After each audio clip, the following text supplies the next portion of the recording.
Welcome to Mythos AI, your source for Cliff's Notes on complex subjects. Join Anna and Phil for yet another engaging conversation. Today, we're diving deep into the justifications that Vladimir Putin has offered for the 2022 invasion of Ukraine.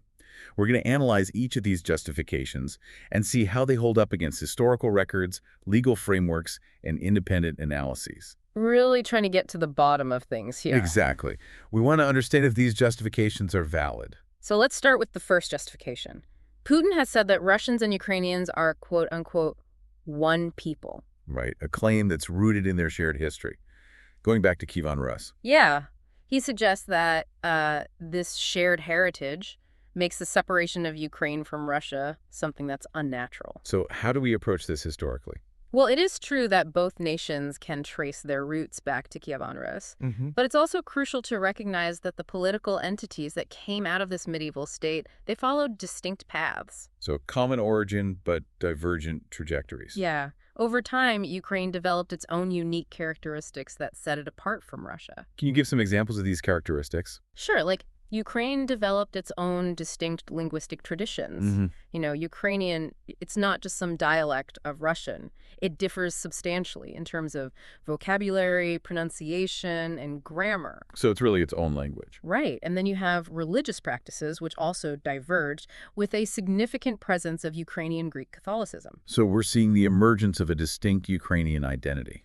Exactly. And this identity was further solidified through resistance to various empires. Okay, so external pressures also played a role in shaping Ukrainian identity. Yeah, for sure. Think about it. The Polish-Lithuanian Commonwealth, the Russian Empire, and then later the Soviet Union all exerted control over Ukrainian territories. Each attempt to dominate Ukraine, well, it just strengthened Ukraine's desire for self-determination. Almost like a reaction to these external forces. Yeah, exactly. You push on something, it pushes back. So are there specific historical moments that really illustrate this struggle for sovereignty? Oh, absolutely. A prime example is the Cossack Hetmanate. This was in the 17th and 18th centuries, right? That's right. It was a semi-autonomous state, and it was actually recognized through several treaties. So that shows you that there's a history of distinct governance there, separate from Russia. So a precedent for self-governance in Ukraine. Yeah. And then there's also the Ukrainian People's Republic, which came about after World War I. It didn't last very long. Right. It was short-lived. But it demonstrates that this desire for independence, it was a persistent thing. An enduring aspiration. Exactly. And of course, we can't forget the 1991 referendum. That stands as a really powerful statement of self-determination. Absolutely. I mean, the results of that referendum were overwhelming. Over 90% of Ukrainian citizens voted for independence. That really shows you how strong this desire for a sovereign nation was. And that was after centuries of, as you said, cultural evolution and resistance. Yes, and it completely challenges this idea that Putin has put forward that Ukraine's separation from Russia is somehow unnatural. So the historical record really doesn't support that claim.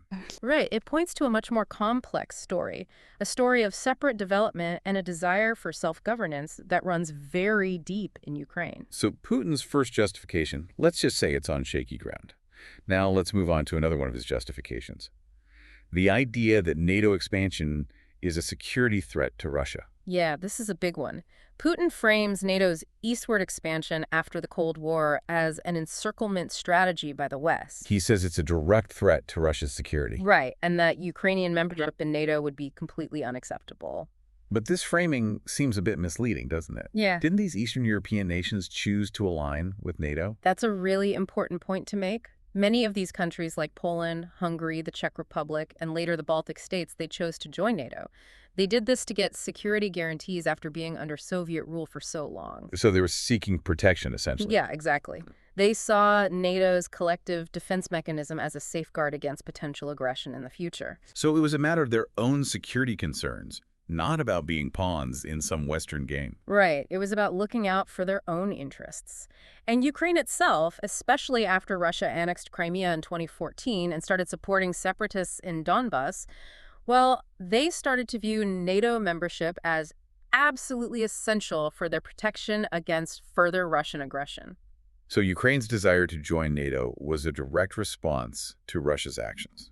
Right. And to say that Ukraine's interest in NATO was somehow an offensive move, well, that just ignores the security threats that they were facing from Russia. It ignores their rights as a sovereign nation to choose their own alliances based on their own security needs. It's about their right to self-determination. Exactly. And then you have Putin talking about NATO expansion as this aggressive military buildup on Russia's borders. Right, making it sound like a direct military threat. But when you look at what NATO actually does, this just doesn't hold up.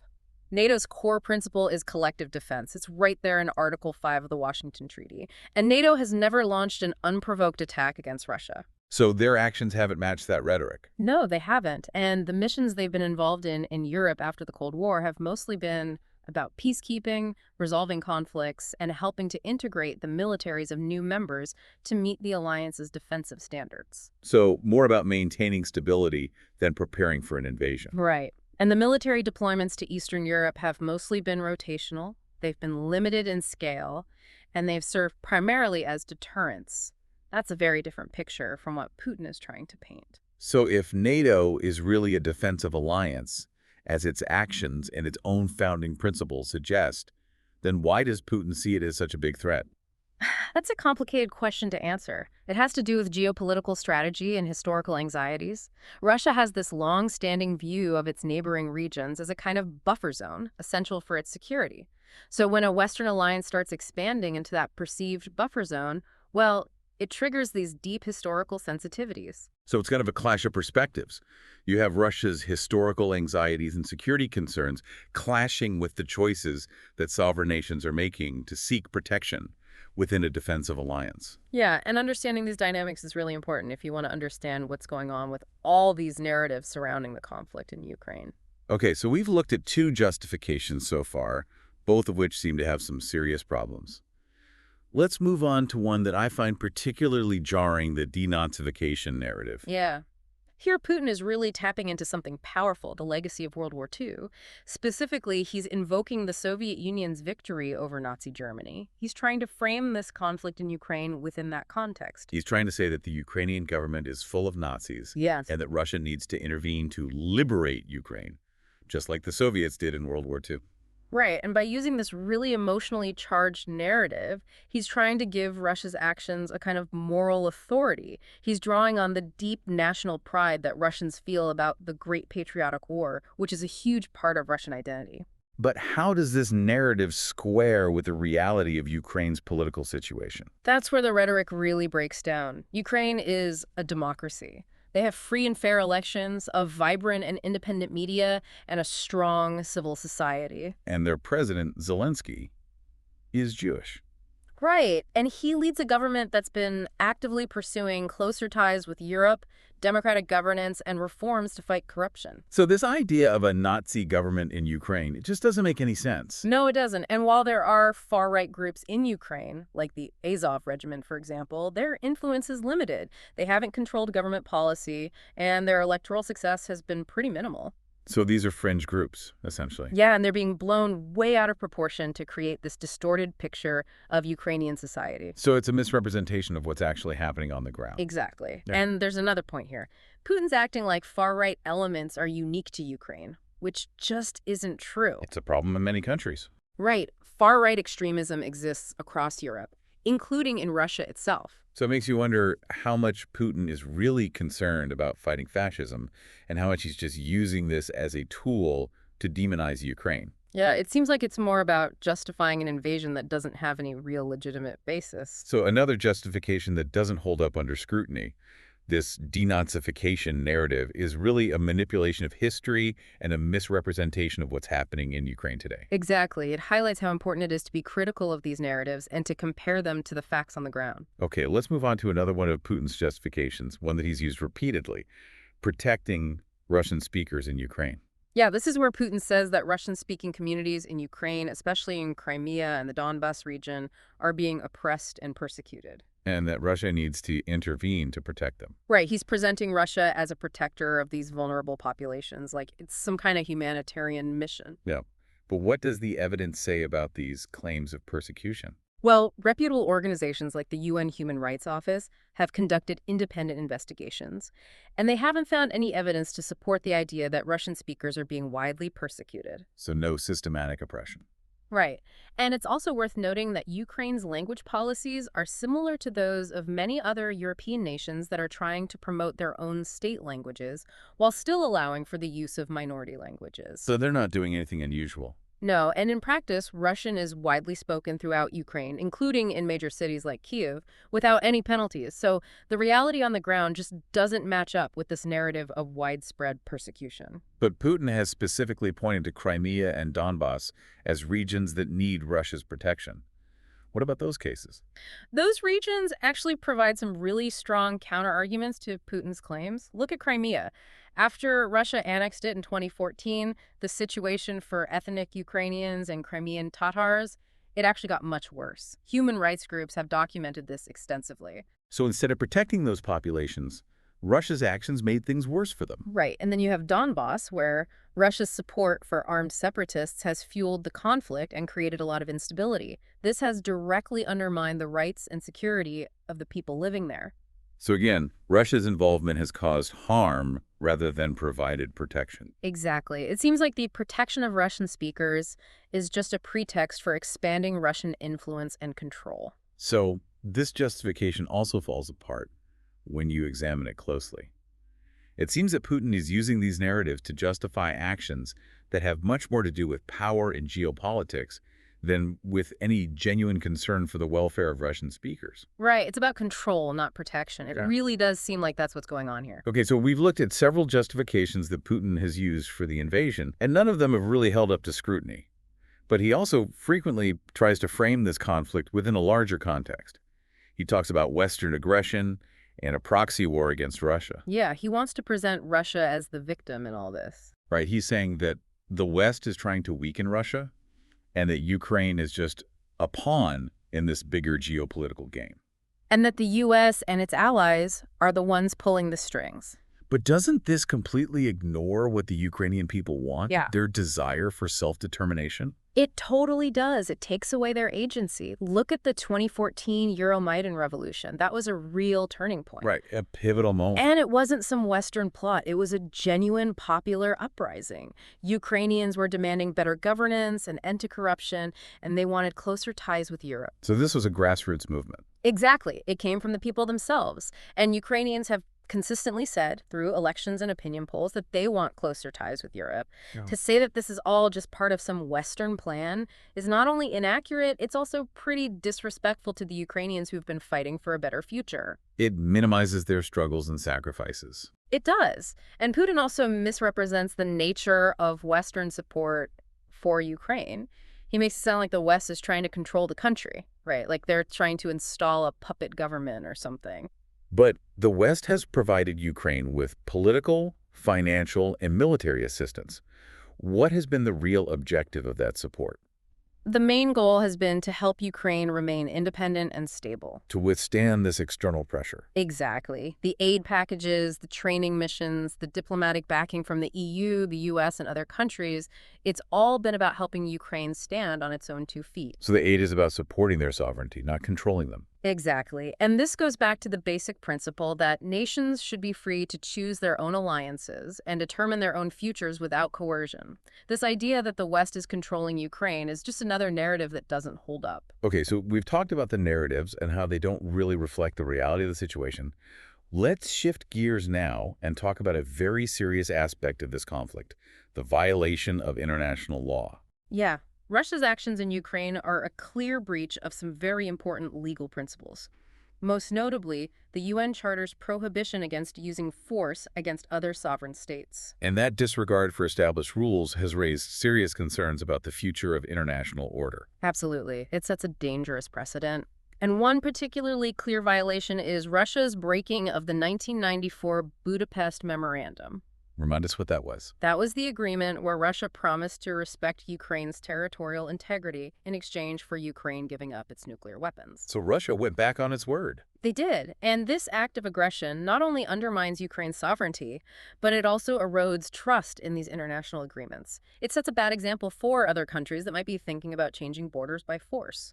Yeah, it could lead to a really dangerous situation where might makes right. Exactly. Now, the international community has mostly condemned Russia's actions. The UN General Assembly has passed resolutions affirming Ukraine's sovereignty and territorial integrity. They have. But enforcing those resolutions is complicated by the fact that Russia is a permanent member of the UN Security Council. And they have veto power. Right. So that's a big obstacle. It is. But despite that limitation, the international response to Russia's invasion has been pretty significant. Oh, for sure. Lots of countries have imposed sanctions on Russia, targeting their economy, their energy sector, and key individuals. Those sanctions have definitely had an impact, haven't they? They have. They're hurting Russia's economy, but they're also sending a message to the world that this kind of behavior is not acceptable. It's a way of showing disapproval. Exactly. And beyond the sanctions, there's also been a lot of military and humanitarian aid sent to Ukraine. So the international community has rallied around Ukraine in a number of ways. They have. And this shows that there's a strong commitment to the idea that countries shouldn't be able to just change borders by using military force. That the rules still matter. Okay, so we've looked at the international response. Now let's turn our attention to what's happening within Russia itself. How has Putin's government been handling public opinion about this war? Well, the Kremlin has a very tight grip on the media in Russia. They control the narrative. Yeah. State-aligned TV channels are everywhere. Social media is heavily influenced by pro-government actors, and they've passed laws that make it a crime to say anything that could discredit the armed forces. So they're really cracking down on any kind of dissent. They are, and that creates a climate of fear where people are afraid to speak their minds. It's very difficult for any alternative viewpoints to get out there. It creates this information bubble where people are only getting one side of the story. Exactly. Independent media outlets have been shut down, journalists have been harassed, imprisoned, or forced to leave the country, and the internet is heavily censored. So they're really trying to control what people see and hear. They are. And this makes it very hard for people to question Putin's claims or to understand the true cost of this war. So it's not just about controlling information. It's also about controlling the narrative. Exactly. This is really worrying Yep. because it raises concerns about the ability of Russian citizens to make informed decisions and to hold their government accountable. It absolutely does. It's a fundamental challenge to democratic principles. And it shows how dangerous it can be when the state has too much control over information. Absolutely. It's something we need to be very concerned about. It's really a problem. So with this level of control over information, have there been any attempts within Russia to counter this propaganda, to offer different perspectives on the war?